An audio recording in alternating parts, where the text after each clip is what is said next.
A dozen trucks blocked the highway, but not for the reason you think. The night had been long, but not unusual. Truck driver Alan Hughes had been hauling freight through Michigan for hours, the road dimly lit under a quiet, cloudless sky. He wasn't expecting to stop for anything. Certainly not a call from the state police asking for his help in something far beyond his usual deliveries. But he wasn't alone. All across the interstate, truckers were being contacted one by one, flagged down on radios or rerouted through barricades, asked a strange and urgent favor: stop under the Coolidge overpass on I-696.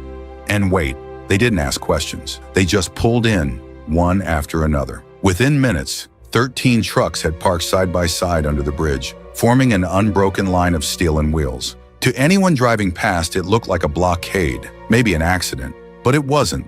Above them on the overpass stood a man in crisis, his feet at the edge, his hands trembling on the rail. He had climbed up there with the intent of ending his life, and officers from multiple departments were trying to talk him down. The night air was heavy, but the stakes were heavier.